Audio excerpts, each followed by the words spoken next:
Olá, bom dia, boa tarde ou boa noite, não sei quando vocês vão assistir a gente. Então, estamos aqui para dar início aos nossos processos de oficina, orientação, masterclass, recebendo uma pessoa muito querida que prontamente se colocou muito disponível a estar com a gente nesse processo. Olá, Daniel Arcades também, que está aqui comigo. E aí, Ti, como Tudo está? bom? Tudo certo, tudo certo. Então, a ideia é que a gente possa fazer essa troca com o Carlos e para as pessoas que vão assistir também para a Masterclass, para as pessoas já previamente irem provocadas por tudo que elas vão escutar aqui e vivenciar anteriormente. Exato. Eu acho que é importante a gente... Eu tô entrando? Tô entrando. Tá. É importante a gente pensar um pouco como o nosso processo está sendo aberto e dizer que essa é a primeira ação aberta, na verdade, né, de oficinas internas. A gente começou com seminários, o público participou do lançamento dos seminários, e agora a gente começa a mostrar o processo interno da gente. O Luiz Carlos Vasconcelos é o orientador do nosso processo, né? Então, ele vai estar colado em nós na encenação e a gente vai estar aqui para aprender tudo que a gente puder com este homem que a gente tanto almejou que estivesse conosco agora e está conosco virtualmente, mas está conosco aqui também. A gente está com a presença de Paula Azim também aqui, que é nosso diretor de produção, conversando com a gente. E a ideia é a gente bater um papo sobre direção, galera. E vocês que estão aí, se povoarem de questionamentos e de dúvidas, para quando vocês tiverem um encontro com o Luiz, ou assistir posteriormente, também repensem no lugar da encenação do teatro musical e do teatro como um todo. Que Márcio Meirelles, Luiz, adorou saber que você falou a mesma coisa que ele pensa. Teatro e música são redundâncias. Eu vi ele falando. Você viu? Eu vi o vídeo, adorei. Ele ficou muito feliz. Ele falou, eu também penso assim. Todas as minhas peças, música e teatro, elas estão povoadas. Bem-vindo e obrigado. Que bom. Agora a gente só Obrigado mais uma vez, Luiz. Obrigado mais uma vez por ter aceito o nosso convite de estar aqui com a gente, mesmo que não na presença física, mas nessas possibilidades que a nuvem digital tem dado da gente estar perto. Eu aproveito para... Teve a Paula da fala, antes de a gente começar a gravar, me agradecendo por isso também, mas eu estou nessa, talvez por curiosidade também, quer dizer, como é que funciona isso? Como que danado vai ser um processo criativo, né, mediado por não ser presencial, integralmente presencial, quer dizer, muitas curiosidades e vamos ver isso junto. A minha ideia é que eu possa ajudar mais do que atrapalhar e a gente possa bater essa bola e descobrir juntos. Vamos descobrir todos juntos, os atores também, as pessoas que estão nos vendo, como é que se pode construir um processo criativo nessas circunstâncias, né? E é como eu estava dizendo, a gente vai ter que viver para saber, e estamos aqui, já vivendo isso, e vamos lá. Vamos lá. Antes da gente entrar, acho que antes da gente entrar propriamente na NAU, né, no processo de orientação, a gente te conhece, então, quando você aparece na tela, a gente já te identifica, né, por todo o seu trabalho de cinema, de televisão, mas você tem um trabalho muito importante também dentro do teatro e também enquanto esse olhar da encenação do diretor.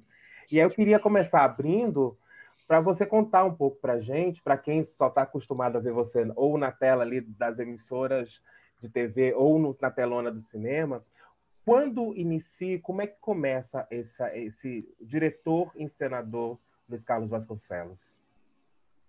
Rapaz, como eu descobri o teatro muito cedo, né? Um dia, lendo um texto do Barba, do Eugênio Barba, não me lembro mais exatamente, eu acho que ele citava uma carta que ele tinha feito, na verdade, para os atores dele. Ele dizia, ou ele citava alguém, um dos mestres, que teria dito, Grotowski, ou sei lá quem, que quando os atores sentissem que não tinha chão debaixo dos seus pés, que eles voltassem, então, ao seu primeiro dia de teatro. Quando eu li isso, eu me perguntei, então, qual foi meu primeiro dia em teatro? E comecei a voltar. E foi aí que eu descobri que foi, não sei exatamente se com 6 ou 7 anos de idade, quando no grupo escolar, ainda sendo alfabetizado ali,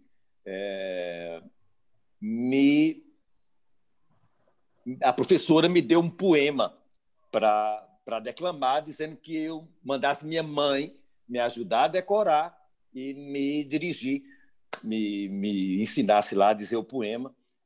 E, na verdade, era um diálogo. Esse 6 versozinhos foi feito no Dia do Soldado, era uma homenagem ao soldado, que o Brasil já defendeu.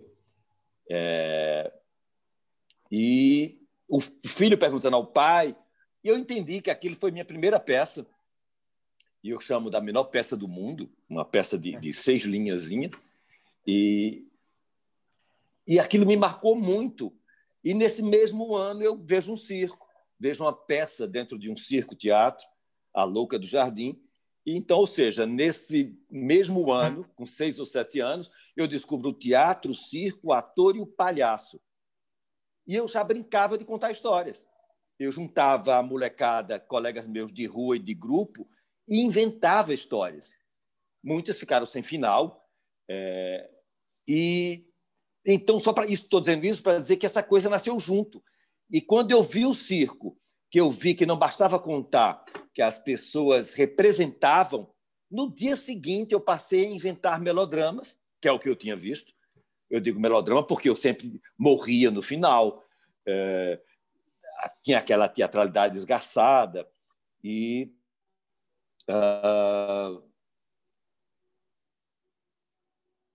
ou seja, eu já comecei dirigindo. Então eu dizia aos meus colegas o que fazer, eu era o autor, eu inventava um melodrama de cabeça, que eu não sabia escrever. Eu dizia onde cada um tinha que fazer, o que tinha que fazer, eu era o cenógrafo, eu fui para a feira arrumar caixotes de madeirinha vazio e criei uma escada na lateral do Cine Teatro, lá em Umbuzeiro, onde eu nasci e vivi nessa época. E para eu poder morrer no topo da escada e cair tragicamente em cena. Ou seja, eu fazia tudo. Então, esse movimento do encenador, ele está lá no princípio, nasceu junto. Então, eu não tinha informação de nada, eu fazia tudo junto. Depois dos 13 anos, quando cheguei em João Pessoa, me fazia perguntas. Que teatro já se fez aqui na Paraíba? Sabe, eu precisava disso para nortear o teatro que eu queria fazer, que não fosse uma repetição do teatro que já estava feito ali.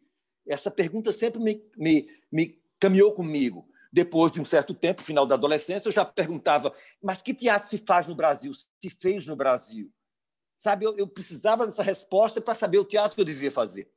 E depois, um pouco mais na frente, perguntei, que teatro já foi feito no mundo para nortear o teatro que eu devia fazer?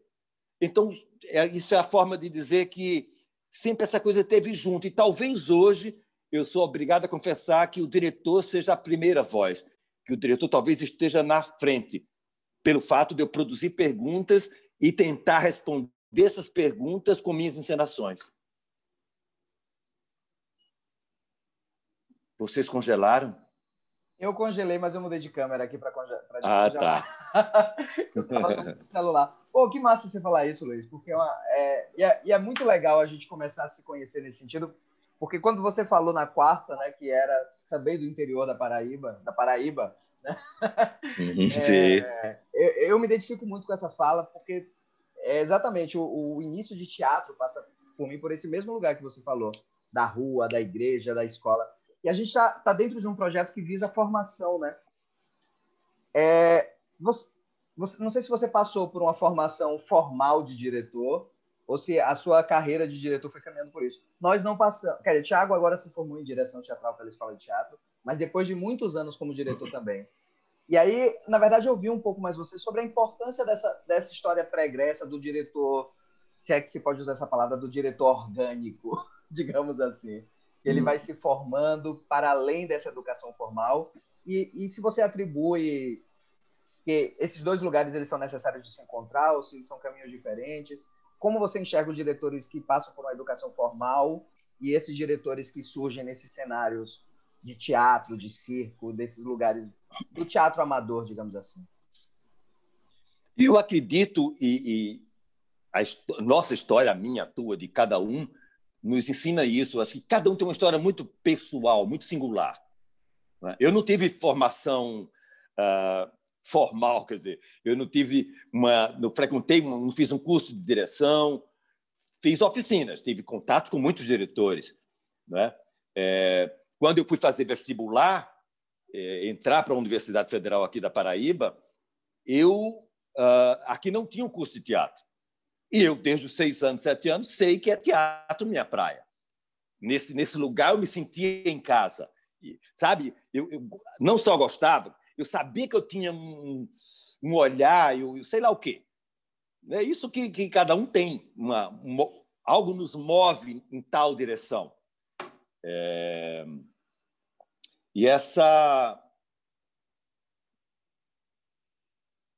E quando eu já não tinha teatro, eu sabia que teatro era o que eu devia estudar, eu fiz eu fiz vestibular para Direito, entrei na universidade, tinha um primeiro semestre que era um básico, que a gente chamava, você pagava matérias comuns, todo mundo fazia aquilo, para depois, no segundo semestre, entrar exatamente no curso.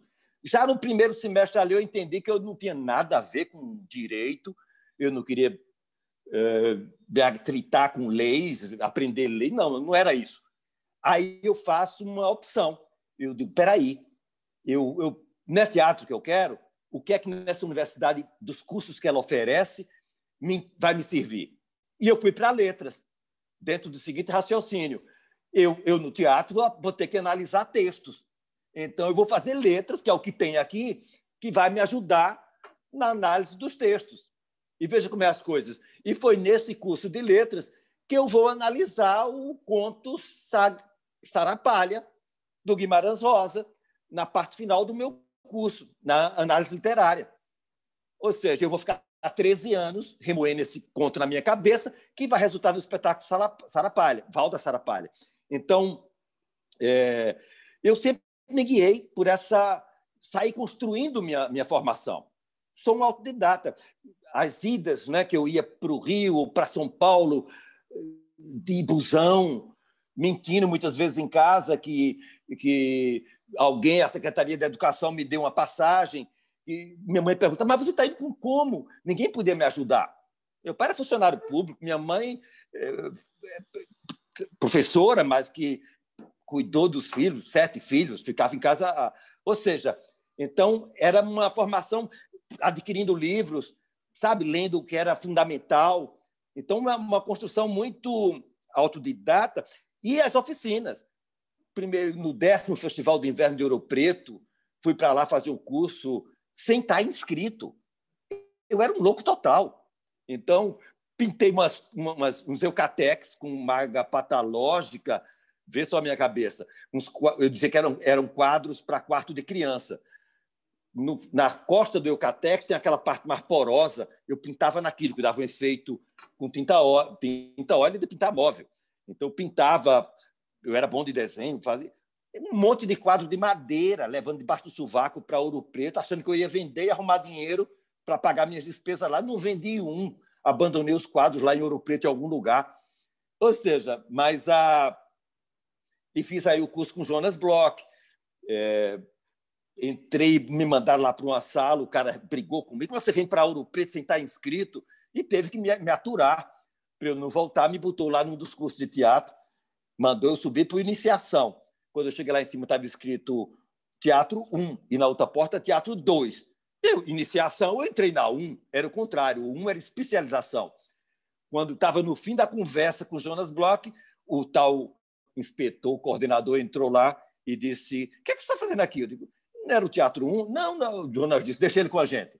Ele já está aqui, deixa aqui. Ou seja, eu saí cavando muito essa minha formação. Mas acho que o que eu talvez diria mais fundante assim no meu processo como diretor é talvez a necessidade de contar histórias. Desde lá pequenininho, quando eu inventava histórias com meus colegas de rua. E no circo eu digo, nossa, é isso que eu quero fazer, eu quero representar esses melodramas. E até hoje, né, quando eu faço meus espetáculos, eu estou tentando contar da melhor maneira histórias que a gente ama. Então, eu acho que esse é talvez a grande síntese de um diretor, um contador de histórias. Muito legal a gente pensar nos inícios. Assim, eu sempre gosto de pensar muito na trajetória, né, da pessoal do sujeito e como isso vai explorando e como isso vai avançando e como a gente vai trilhando e fazendo o nosso próprio caminho. Você fala muito da sua saída do interior. Eu vivi muito isso. Assim, eu nasci em Volta Redonda, interior do Rio, e ia para a capital ou assistir, dava um jeito de assistir as peças. Quando eu fui, eu não entrei direto numa universidade de artes cênicas, eu fui fazer história da arte. Então eu começo, o meu olhar é muito mais, começa muito inicial na coisa da imagem, da visualidade. E a minha relação com a Ana Paula Bouzas também começa um pouco nesse início. Eu fui ver um espetáculo que ela fazia na Companhia Teatral do Movimento, da Ana Kfouri, que era em cima de um texto da Hilda Rios, e me impressionou muito a Ana fazendo, ela fazia um anão, ela ficava dentro de E eu comecei a perseguir a Ana, por isso que hoje ela está aí. Eu quero estudar com você, e ela dava umas oficinas curtas. Então, eu acho que esses dispositivos iniciais são muito importantes, né? Depois que você chega de um certo tempo, você olhar para trás e ver como essa trajetória é construída é muito importante. Assim, acho que ali diz para a gente muito do como a gente pensa, né? Uhum. De como a gente consegue começar a estrear assim nas coisas na nossa carreira artística.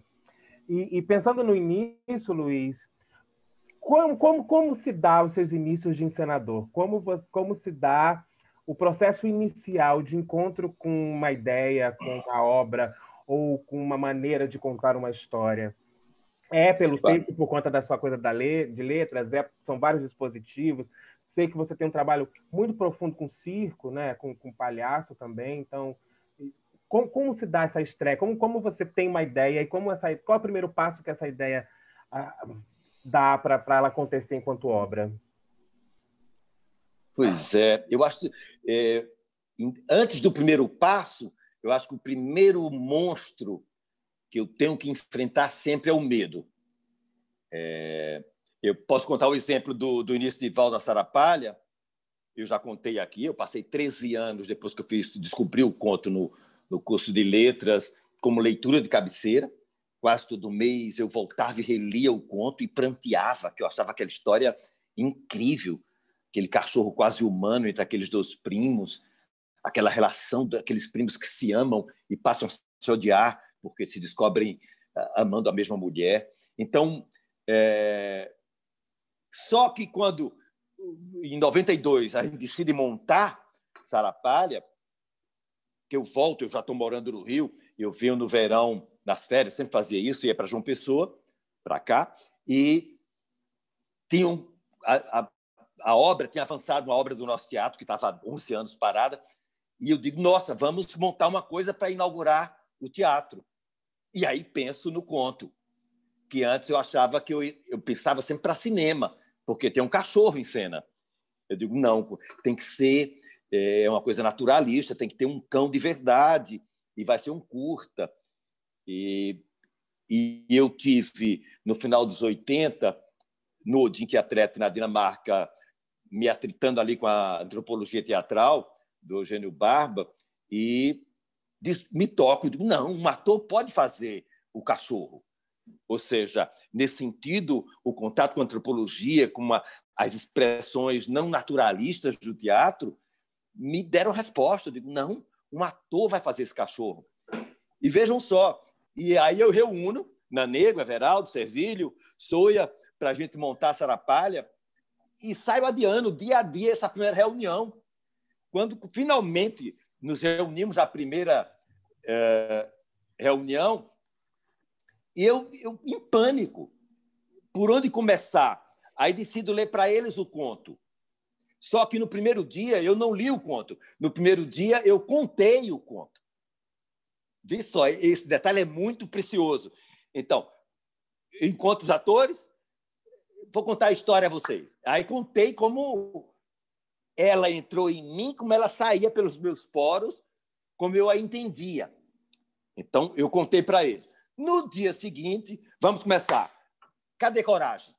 Cadê coragem de ir para o corpo, de ir para o espaço-tempo da sala? Aí eu decido ler o conto. Entende? Eu estou criando subterfúgios, eu estou adiando o confronto diretor-ator. Então, eu leio o conto. E é surpreendente. Nanego Lira diz, então, mas essa é a história que você contou ontem? Entendem? Ele percebeu uma diferença absurda da história que eu contei já com as minhas emoções, com as minhas visões de mundo daquela história e a história em si. Isso não diminui nada o conto, apenas para mostrar uma diferença já filtrada pelo meu ser e o conto enquanto escritura poética, literária e tal. E não era a dramaturgia da peça ainda, né, Luiz? Não, nada. Era apenas o conto, lendo o conto. Mas nós sabíamos o quê? Que tinha ali o primo Ribeiro, o primo Agenir, um cachorro e uma velha. Então, a gente começou eu comecei com uma oficina, na verdade. Então, eu começo a dar uma oficina, que era a oficina que nasceu em mim a partir da minha vivência na Dinamarca, meu contato com a antropologia teatral. Então, eu começo a passar esses princípios para os atores. E, logicamente, nessa oficina, há a produção de material. Então, várias, né, a tal produção de sequências corporais, de fixar, de memorizar essas partituras, e cada um caderninho anotando o material que eles encontravam. Vamos escutar ações, a gente estava dentro da Piolim, que é um pedaço de Mata Atlântica, né? Siriemas, urro de leão, passarinho de todo tipo, mandava os atores para o meio do mato. Digo, vão aprender com os passarinhos e volta para cá com alguns sons. E eles mostravam, a gente anotava, e isso ia produzindo células sonoras, vocais, e as partituras físicas. A partir de uma dupla manipulando um único bastão, e por aí vai. Então, quando a gente terminava uma oficina, os atores já tinham várias pequenas células físicas, vocais, musicais, a gente já tinha um material ali. E essa coisa foi muito intuitiva. A gente foi deixando essa roda girar. E como a gente estava numa sala de dança, era uma sala de aula, na verdade, com piso de madeira. Imagina o tamanho de uma sala de aula, tem as carteiras e o professor. Era uma sala dessa normal.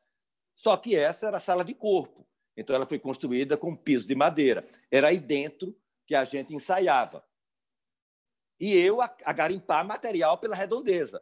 Então, saí andando ali pelas periferias do Baixo Roger e encontrei um tronco em frente a uma casa, que era uma árvore cortada, um antigo tronco de jambeiro.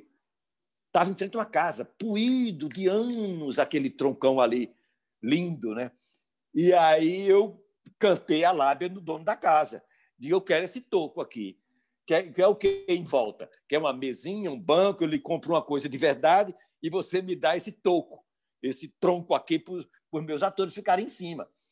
E assim, sabe? Então, como eu estava metido no processo, eu terminei garimpando a cenografia, os objetos de cena, construindo com minhas mãos. Então, é um processo de uma imersão muito grande, que você não tem nem noção na hora, você está metido naquilo. Isso um ponto. Vou dar um pulo para a minha última encenação, Suassuna. Então, não temos um texto na origem. Sarapalho tinha um conto. Era dele que eu ia partir. Tudo eu tinha que voltar para aquele conto. Então, toda noite, depois dos ensaios com os atores, na madrugada, na minha casa, na casa dos meus pais, onde eu morava, na praia de Manaíra, aqui em João Pessoa, eu reli o conto. Isso foi um grande aprendizado. Como era importante cada noite voltar à fonte. O que eu tenho é esse conto, é daqui que a coisa vai partir. Nem que seja para negá-lo, nem que seja para transformá-lo, mas é isso que eu tenho. Entende? Então, isso eu tinha muita clareza. Então, a coisa é tão louca, você entra no cornoscópio criativo. Na minha casa tinha um cachorro, um pastor alemão. Engraçado, me deu um branco aqui agora e eu não sei nem o nome dele. só sentia saudade. E ele estava lá, deitado ali no chão, naquele alpendre. Eu trabalhava no alpendre do final da minha casa, uma cobertura com aquela mesa de família nordestina, uma mesa para 30 pessoas, com 2 bancões de lado. Eu estou ali sozinho na madrugada, lendo conto e anotando coisas. Quando eu olho para o lado, escuto um barulho. Quando eu olho, era o cachorro deitado e o rabo dele tucu, tucu, tucu, tucu, batendo no chão. Eu paro, olho aquilo, eu me deito do lado e começo a imaginar, eu digo, como é, porque aquele som era muito característico. Um cachorro deitado produzia aquilo, era o rabo dele com alguma ansiedade ali, batendo o rabo no chão.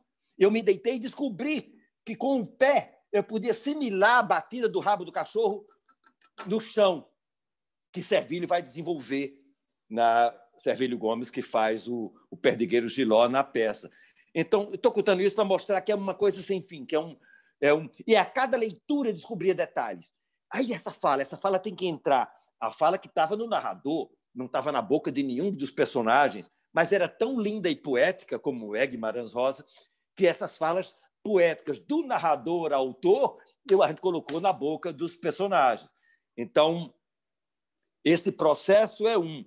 No Suassuna, não tínhamos nada. Braulio fez uma sinopse, nomes de personagens. Enquanto isso, eu ia dando oficinas. Oficina para os atores, oficinas de palhaço, e saímos, eu conhecendo os atores. Mas o que é curioso nesse processo é que eu sou devoto do I Ching. Não sei se já falamos disso ou se vocês sacam o oráculo chinês, o livro das mutações. Eu assisti uma live sua falando sobre isso. Ah, tá. Eu falo muito dele. Então, e eu sempre consulto o I Ching para saber se faço determinada coisa ou não. E joguei o I Ching quando a Andréia da Sarau me convidou para dirigir o que seria Suassuna, o Alto do Reino do Sol. E foi incrível que o I Ching saiu com essa, que eu usei há pouco aqui. Se não viver, como saber? Quando eu li aquilo, eu digo, nossa, ele está mandando eu fazer esse negócio. E aí decidi que eu iria como um livro em branco. Eu não iria com nenhuma carta na manga, embora elas existam. Eu não iria com nada. Eu iria para ver e ouvir. Eu vou para conhecer esses atores e, logicamente, me surpreendo com aquelas 7 criaturas que cantam, não é como gente, não. Então, fomos descobrindo, e no final das 2 oficinas, nós já tínhamos 24 células musicais, que é um território que eu sempre mexi muito, de levar os atores a produzir som, a produzir música. Em Sarapalha, eu produzi música, que era a pergunta que eu me fiz, e Valda Sarapalha é a resposta à minha pergunta cênica. É possível que os atores produzam melodia a partir das suas ações sonoras e vocais? Não um sonoplasta apertando o play do equipamento de som lá da cabine de som. Isso sempre me irritou. Sabe, parecia uma coisa cabotina do diretor dizendo vai, te emociona, no ouvido do espectador. Digo, será que não é possível, no território da experimentação cênica, que os atores, com suas pisadas, pancadas, seus movimentos cênicos, suas ações cênicas, os sons que eles possam produzir, fazer a melodia brotar da cena? E isso está em Valda Sarapalha. O ciscado da galinha, o velho soprando a fogueirinha, como uma galinha, o velho fazendo um passarinho, e todos matando um mosquito simultaneamente. Eu começo a ordenar esses sons, a acelerá-los, e o percussionista escurinho por trás começa a bater nas panelas, reforçando esses sons até definir um ritmo. Fu, tu, tu, tu, tu, tu, tu, tu, tu, tu, tu, tu. Ou seja, isso vai criando uma base. E quando isso foi feito, o escurinho, o percussionista disse, agora, entra com o marimbau. tom, rom, tom, rim, tom, tom, tom, tom, rim, tom, tom, tom, tom, rom. Aí, quando terminou isso, que já estava no marimbau, a célula rítmica, Escurinho me pergunta, e agora? Eu digo, canta isso. Tentei fazer, mas é alto demais. Nasceu a melodia. Caralho! Palavrão pode, né? Caralho, nasceu, é isso. E lá na frente, quando a velha vira o oratório, ele já entra cantando.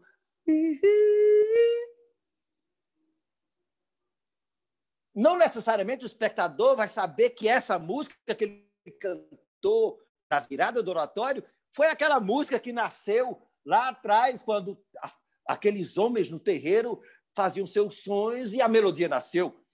Mas eu consegui provar, responder a minha pergunta: é possível produzir uma melodia nascente da própria ação dos atores e não de um playback apertado lá fora pelo sonoplasta? Era. E mostramos, nós, do Valda Sara Palha, que era possível fazer nascer uma melodia a partir das ações dos atores em cena. E eu chamava, essa é a melodia interior daqueles personagens, essa é a melodia daquela ambiência cênica. Então, são processos diferentes, gerados por um grande medo inicial. Eu acho que esse medo ele é fundante, ele tem que ser dito, porque ele tem que ser enfrentado. Ele sempre vai existir. Eu me acho meio um fujão covarde. Então, ou seja, eu tenho que encarar o medo como um elemento criador. O medo existe para isso, para detonar processos. Ele existe, espera aí, mas ele está aí para me provocar, ele não está aí para me impedir. Burro serei eu se eu permitir que ele me impeça. Medo existe não é para nos impedir, é para gerar. Então, quando a gente tem consciência disso, ou seja, a gente começa por algum lugar, sabe? Vamos errar? Vamos. Mas tem que ser enfrentado.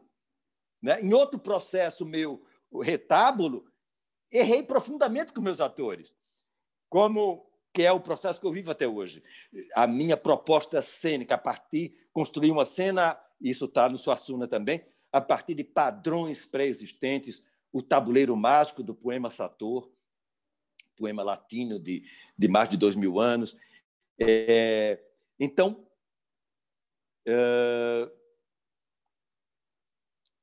ou seja, esses processos todos, a gente vai chegando neles e vai tendo que encará-los sem saber exatamente por quê. Aí eu estava falando do retábulo. Então, como essa minha proposta dos padrões ela é muito formal, significa o movimento dos atores no espaço, em cima de um tabuleiro ou fora do tabuleiro.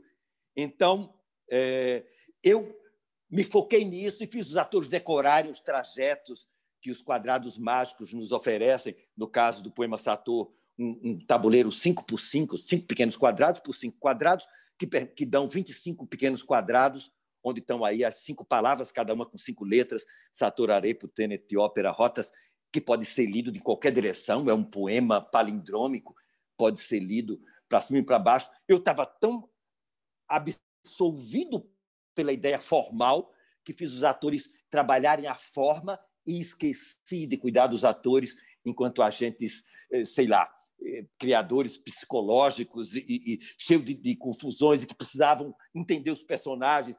E eles me odiaram por isso, porque o meu foco estava na forma cênica e meio que desprezei os atores. Logicamente, a gente já avaliou muito isso, expliquei milhões de vezes e pedi milhões de perdões aos atores. Por isso quero voltar ao Retábulo, espetáculo que teve aí em Salvador, sem estar concluído ainda, lá no Vila Velha. Então, e é um processo que eu amo muito, o texto de Osman Lins e tudo mais, mas só para mostrar que existem acertos e erros. Eu estou contando o erro, né? Um possível erro por foco meu na montagem de Retábulo.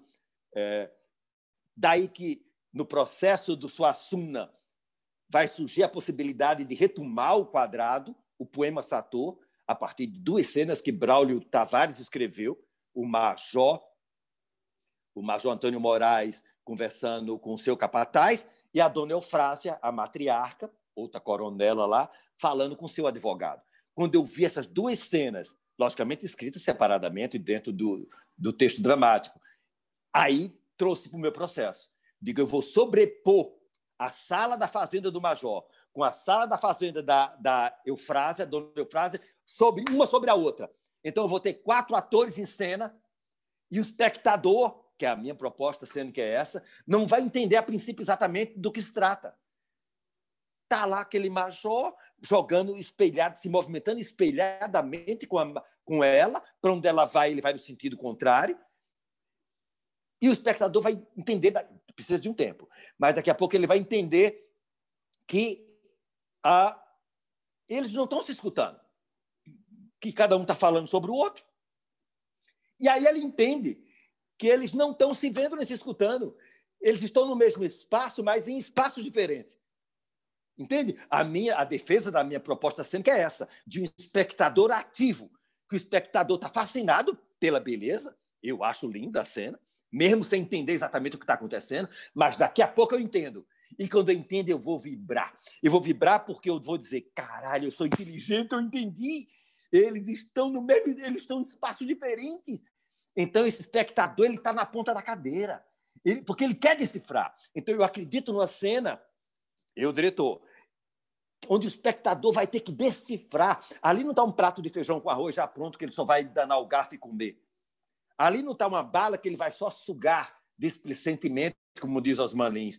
Literatura não é bombom que se suga displicentemente. Eu roubo a frase e digo, teatro não é bombom que se suga displicentemente. Entende? Já que eu não posso voltar a página para reler, como um bom texto complexo exige, eu tenho que abrir meus sentidos para decifrar. Ou seja, dizendo essas coisas para mostrar várias experiências com acertos e erros e possibilidades diferentes. No caso de vocês, já tem um texto escrito, não é? O que eu diria, e é dele que as coisas têm que partir. Eu só acho que, de alguma maneira, esse processo tem que ser conduzido de forma que todos os envolvidos, e aí priorizando os atores e toda a equipe técnica, possa, de alguma maneira, contribuir com isso. Possa, de alguma maneira, questionar, negar até, afirmar, sabe? Propor, revelar coisas que, nesse momento, vocês que nós não sabemos. Não é? Isso tem que ser considerado. Tem que estar... O processo tem que permitir... sabe? Essa contínua revisão, incursão nele... Isso que eu já falei. Ou seja, para que ele enriqueça. Porque uma coisa é sempre um ponto de partida. Né? Logicamente, na montagem final, isso vai ter sofrido alterações. É natural. Se esse processo for rico e vivo, que é o que a gente deve tentar fazer que ele seja, isso vai sofrer, coisas podem ser cortadas, sei lá, estou chutando coisas, seja o que for, ou não, ou até permanecer como ele está. Isso é fruto de um processo. Não é? Então, mas tem que permitir que ele seja alimentado, nutrido por todo mundo que está envolvido aí.